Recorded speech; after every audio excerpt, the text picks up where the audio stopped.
And gentlemen, welcome to Season 2, Episode 15, The Brothers Hook. As expected, this is a bit of a breather bridge episode, between having now left the island and whatever's coming next. Yeah, what's really funny is when I commented that Hookfoot should have left with Serafina in the previous episode, I did so in that kind of idle, it'll never happen kind of way. You know what that kind of speculation's like. You've watched fiction before, you've played video games before, and you know what it's like to think, oh, it would be cool if such and such happened. But you know it never will, right? Like, you know it's the kind of thing that's actually impossible. And, yeah, so anyways, I have to admit, I'm glad that they actually acknowledge that not only do they not have the caravan, because they lost that to Hector, but that food is actually an issue. Hey, I'm actually happy with both of those things. Cool. Acknowledgement of consequences. That's great. And then Rapunzel casually suggests force marching. For those of you who are not aware of what forced marching is, it's terrible. Like, it's really, really bad. It's the kind of thing that, you know, generals would do in certain circumstances when they really want to make sure that some of their own troops die before they even reach the battle. We've actually talked about forced marching before. Forced marching is exactly what it sounds like. Don't take breaks, don't pause, and write as hard and long as you have to. Like, or not write, walk as long as hard as you have to. It's a forced march. It's pretty messed up. Sometimes some generals in history have tried to make a forced march and have immediately had their own troops turn on them for forcing them to march. Yeah, this is the kind of thing that you only pull the trigger on if you really, really know what you're doing. And yeah, no, Rapunzel absolutely doesn't know what she's asking, but frankly, I hate to be negative, this is on the writers. The writers have absolutely no idea what they're doing here. You notice that the whole lack of food, lack of caravan thing is a throwaway gag. It's actually two throwaway gags. And the forced march thing is just for a, all right, let's go, and that's it. I'm sorry to keep pointing this out. It's just, the show comes this close to acknowledging things like consequence or, continuity or logic or complexity or reason, and then just throws it away because, hang on, we got to get to the next gag.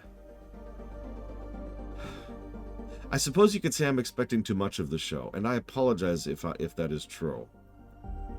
But anyways, so we find out, it's like, okay, fade to black, and then we get there, and hey, there's Hookhand. Hey, it's good to see him again. Turns out he is a very stereotypical older brother. Even brings in Hookfoot for a noogie. Okay. I was in the middle of typing something else in my notes here. I'm staring at it right now. And I completely interrupted myself to type, wow, good lord, Hookhand is a dick here. Like, it's not like Hookhand was exactly a great person back in the film, but his, like, yeah, no, this guy's just an asshole. We can see where the daily asshole quote is. And he really is, like, really bad. Like, really bad. And if that sounds familiar, then you've heard me complain about this before in this very show, where they go way out of the way to make him terrible, and then he changes his mind, and like someone flips a switch, he becomes good again. Just like that.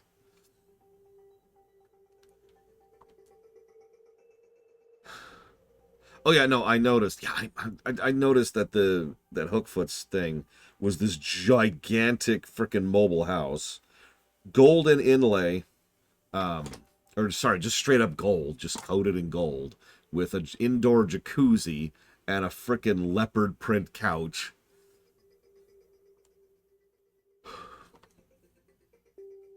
Also, probably another toy opportunity. I decided to do a little bit more digging on the merchandising thing. And apparently I am not the only one who has done additional digging on the merchandising thing.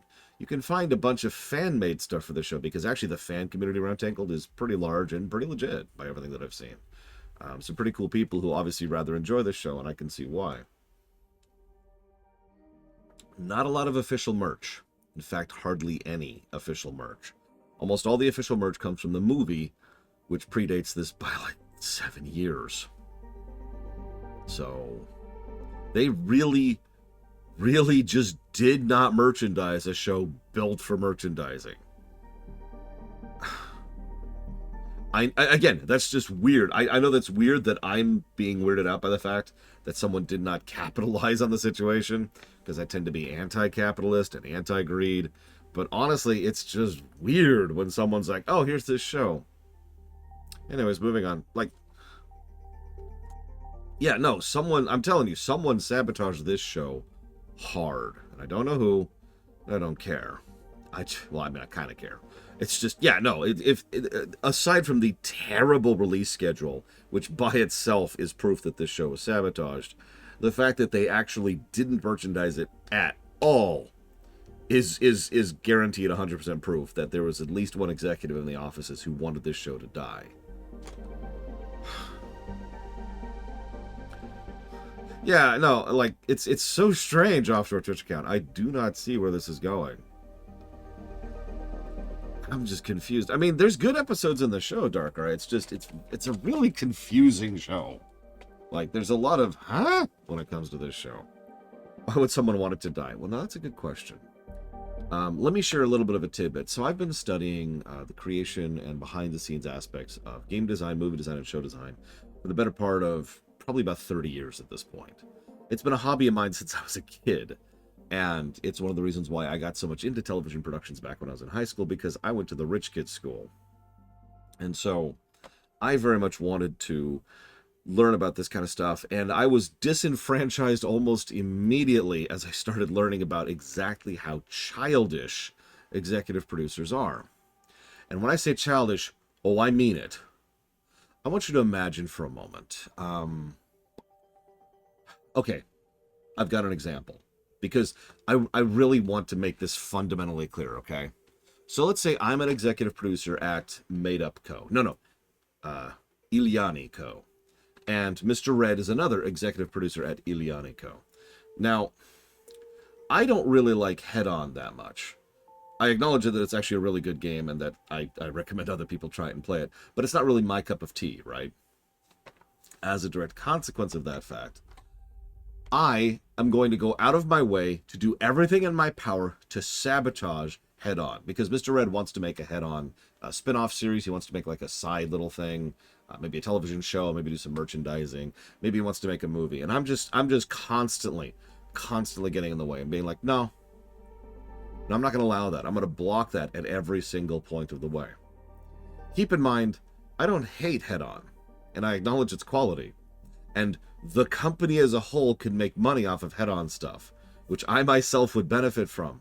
But I am such a childish baby that I am going to go out of my way to try and diminish Mr. Red's attempts in this regard, just because screw him. And that's my only real mentality here, is that I don't like Mr. Red, apparently. Sorry, I forgot to mention that point earlier, because that's important for this. I don't like Mr. Red, and therefore, screw him. Yeah, it's pure pettiness. This is everywhere when it comes to executive direction and executive production in everything. So whoever decided to sabotage the hell out of this show doesn't need any more reason other than that they didn't like Chris Sonnenberg to do it. And I should mention that Chris Sonnenberg went on to work on The Daily Wire. So there might have been some of that going into this, and none of that is cool. Like, I'm sorry. This level of, kindergarten pettiness is just not acceptable on any level. I don't know what the hell, why this kind of thing is tolerated, for lack of a better way to put that. Because the thing is, yes, really, Mr. Red. I mean, granted, I am very vocally anti-Sonnenberg, and the more I read about this guy, the less I like about him. But that does not excuse trying to sabotage this show because screw him, right? Like, that's a line. You don't do that. That really is just petty childishness.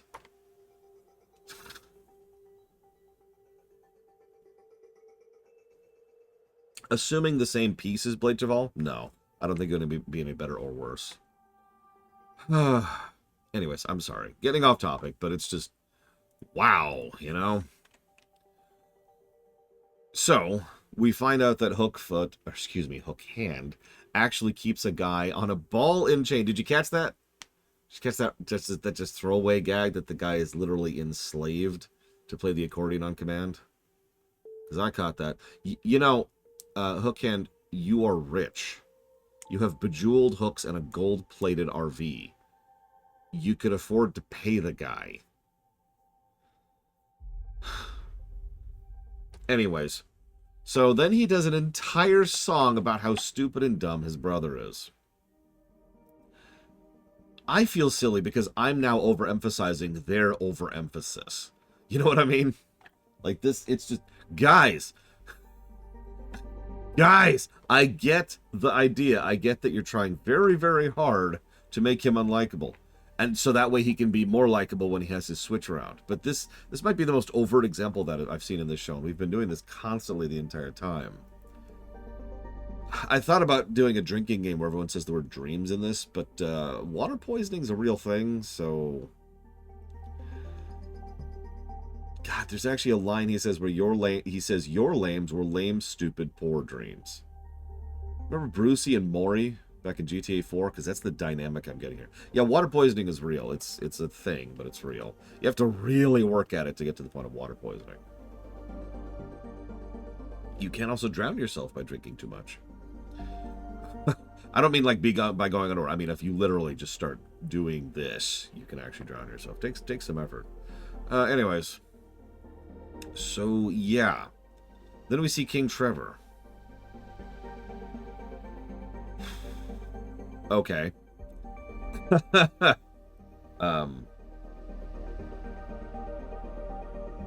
You know, I was going to complain about this because try to keep in mind, once again, the geography here.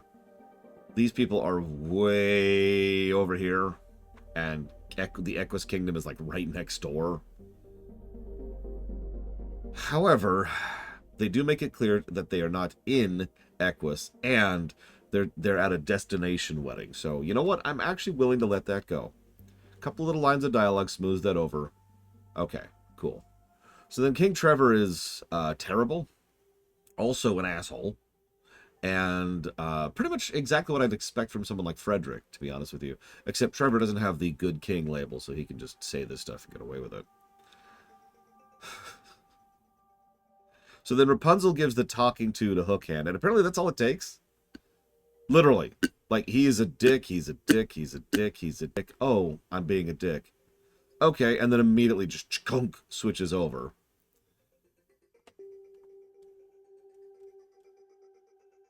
Big musical number.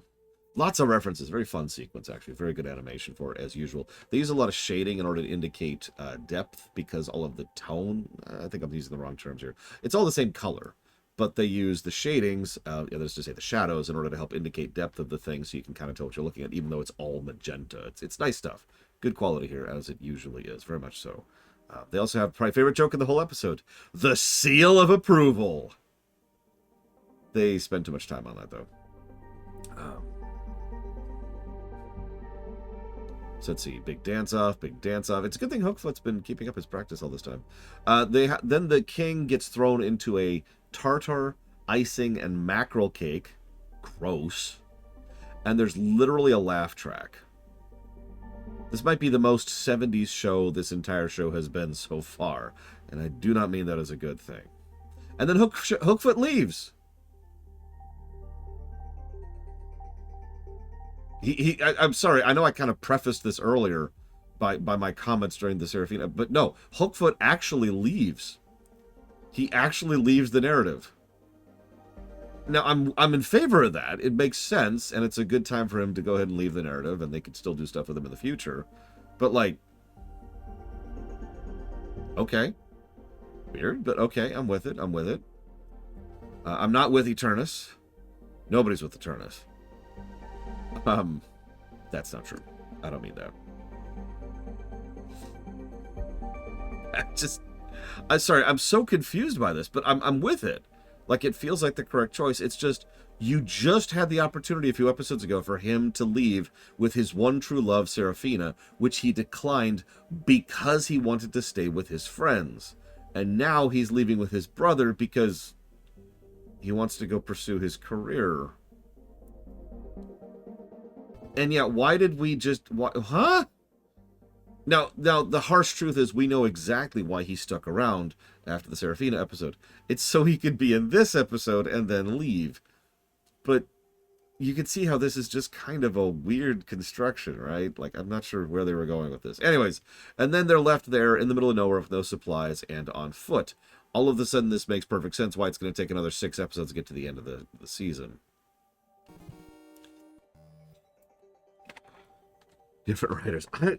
I mean, I looked up the writer stuff. I actually already mentioned this. There's a few spec scripts in this show. But otherwise, there's only really 2 staff writers who were writing on pretty much every episode. That was Dave Schiff, who was the That 70s Show writer, and of course Sonnenberg himself, who was the primary writer for the entire show. I don't know. I got nothing. Which means now we got to rate this episode. You know, the more I cover this show, the more I just get confused. I don't even mean like in a bad way. It's more like usually when I'm covering a bad show, it's bad. We can laugh at it. We can point out why it's bad. We can mock it or belittle it or whatever. But at the end of the day, okay, it's just a bad show. Cool. When it's a good show, we can point out all the quality on display, the animation excellence and the narrative beats and the powerful moments and all that stuff. Tangled is weird. And I find myself the reason my tone is so neutral through so many of these ruminations is because I'm more confused than anything else by this show. It drifts in and out of quality constantly, sometimes in a single scene, and it really feels thrown together in several respects, to the point where I'm not even sure what to make of it. This is a fun, but ultimately fluff episode for me, which pretty much defines the word yellow, right? Like that's what a yellow episode boils down to. See, now I'm debating, should we do a Princess verse rewrite? just do our own spin on things, right? Just jump into it. Yeah, no, this feels like yellow. It's fun. It is silly, it's ridiculous. It's clearly more of a comedic bent than anything else. Again, there's literally a laugh track. Well, it's not even a Princess verse rewrite at that point. It's more like the Princess verse, Lore Runner edition. Or no, that's wrong. Lore Walker edition. There we go. Much better. So let's say, hang on. Which princesses would we enjoy? Ariel fits. Belle fits. Obviously, we've established that Frozen fits, as well as Tangled. All of those fit. You know, yeah, that's actually a good way to put it. This feels like Wildermyth, a game that was just very confusing. Jasmine, the timeline fits, but the geography doesn't fit. So Jasmine would have to be just kind of over there. Like, we could do stuff with her. We could do stuff with Aladdin periodically, but, like, it would have to be periodic. She would not be a main recurring element kind of a thing, right? Princess from the Frog doesn't fit. That's far too modern. Also very detached geographically. Mulan is way further back, so that probably wasn't count. Oh, excuse me. Pocahontas, I'm actually not sure of the exact timeline on that, comparatively. Brave wouldn't fit at all, unless you actually introduce time travel. Tarzan wouldn't fit either. Would the genie be involved? I wouldn't. I like the genie as a character, and, F, for lack of a way to put it. But the problem is, A, any attempt to replace the genie is going to fail. So, therefore, any attempt I use to try and have the genie be a character is going to fail. And B, the genie's just too high tier for the kind of stories that most of the rest of the stuff is. So he just doesn't fit narratively as well. Thematically, I guess would be a better way to put that. So I might reference the genie off there doing his adventures kind of a thing, maybe a cameo sort of a thing, but he would not be a dominant character.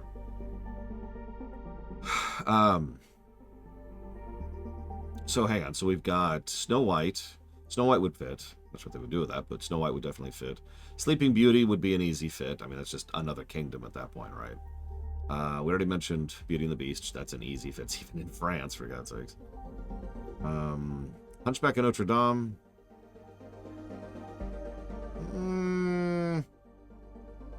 I mean, first of all, there is no real princess to speak of there, unless we count the Romani woman, which I can't even remember her name. But yeah, second of all, that's a little bit too historical to really fit the vibe we're going for here. Cinderella, easy fit. Yeah, Cinderella's a very easy... Esmeralda, thank you. Oh, and Eternus, thank you very, very much for all the subs.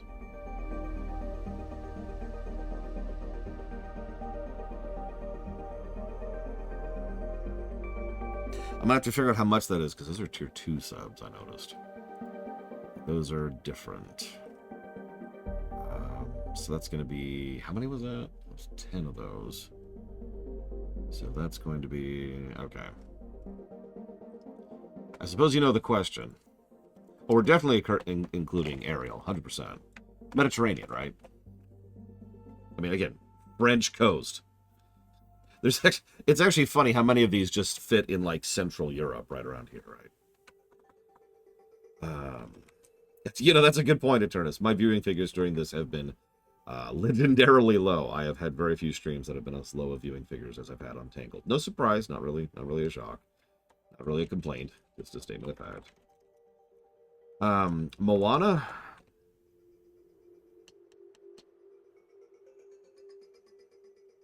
I think we could push Moana in somewhere. The problem with Moana is she's way over there. Like far more distance than, say, Jasmine is. So the only way Moana would fit in at all is if she's kind of just doing her own thing, or somehow a very, very, very, very, very, very long trip happens. Like, yeah, it's more or less the opposite side of the globe. Like, that's she's over there, you know. I like Moana, but oof. Rhea, I haven't seen that film, so I have no idea.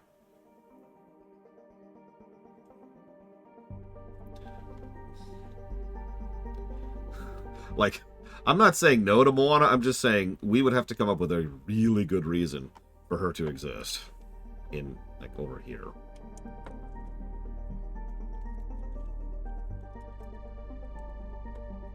Ace Combat 6, or no, not Ace Combat 6. Armored Core, that's it. Armored Core 6. Frozen's like, right, Frozen already literally connects to Tangled. No, that's not a joke. Eugene and Rapunzel are actually in Frozen. I'm dead serious. You can look it up. Lion King? Well, we already have the precedents for sentient and sapient species. Yeah, they're cousins. Sorry, you mentioned that earlier. So it wouldn't be a terrible misstep to include something like, you know, Lion King, an entire kingdom of sentient sapient animals. That would be down in Africa, obviously, which, you know, that's, again, a distance thing, but it could be there. Peter Pan? Who's the princess in that one? I mean, I guess you could say... Oh, God, I can't think of her name. The woman in that. The main character, arguably. But yeah, Wendy, thank you. That's what I was trying to think of. I don't feel like Peter Pan fits. I don't think I would include that. And consequently, I wouldn't include Robin Hood either, for more or less the same reason. While there is definitively a princess in Robin Hood, anthropomorphized animals is a little bit different from sentient sapient animals. Consequently, I would probably also eject Jungle Book for more or less the same reason.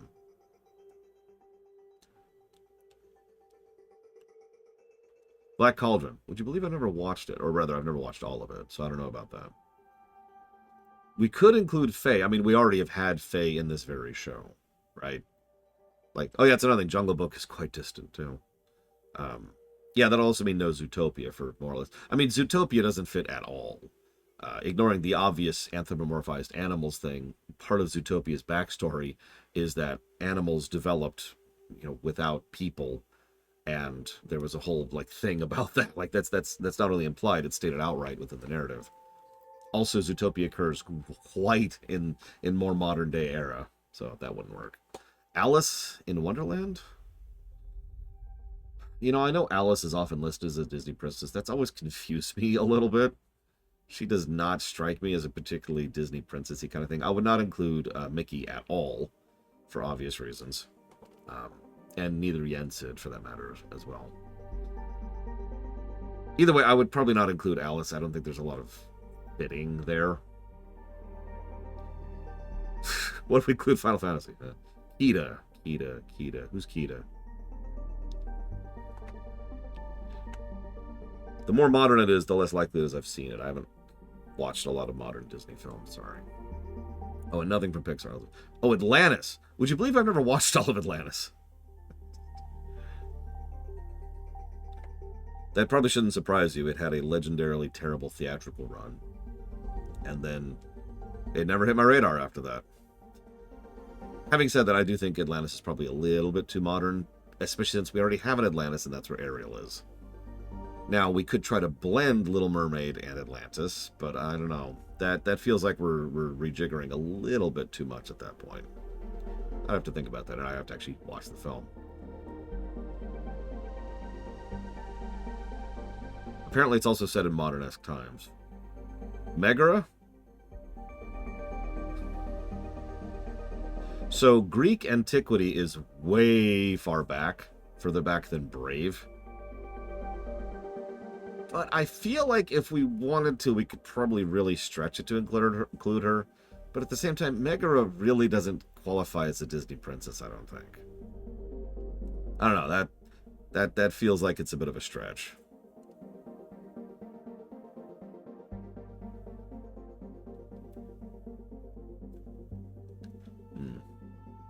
I don't know, I'd have to think about that. And it would be dragging them forward by about, 1,400 years. Yeah, actually, ironically, Hercules is far more the Disney princess than Megara is in Hercules. Who's the antagonist? Well, I mean, it has to be Maleficent. Come on. You go with the classics. No, I don't know. Wait, I've got it.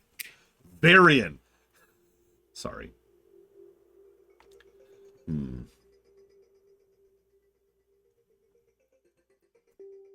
Boy, that'd be a doomy story, wouldn't it, Loke? So we cut over to Megara and Hercules, who are, like, bawling because everyone they've ever known is dead. All right, I'm going to chop this off, as we've dived way too down a rabbit hole I didn't even mean to go into. The next episode is Rapunzel Day 1. So, hang on. Prediction time. Do you think it's a Monster of the Week, or do you think it's a plot episode? Now, I've actually already given this prediction last night, so for the record, I'm so far correct. I said that each episode, except for Lost and Found and Destinies Collide, was going to be a Monster of the Week episode, because it makes the least possible amount of sense, and is the weirdest and strangest choice they could possibly make for the narrative, especially in the immediate wake of Rapunzel and the Great Tree. What I would have done is I would have gone ahead and had pretty much all of these episodes be arc episodes. Probably 2 separate arcs, but nevertheless, that's the direction I would have gone with it. They're almost guaranteed not going to do that. Yeah, it should have just been plot. It should have just been plot. We had a lot of like, over half the season was slice of life, day, everyday Monster of the Week episodes. Then we have Rapunzel and the Great Tree, status quo chains, big thing moving forward, learn more about Adira, everything's going forward, cool. Plot, right? No, then we have a Hook Hand episode to get rid of Hook Foot. Huh? So I'm guaranteeing you right now. Next episode, non-plot.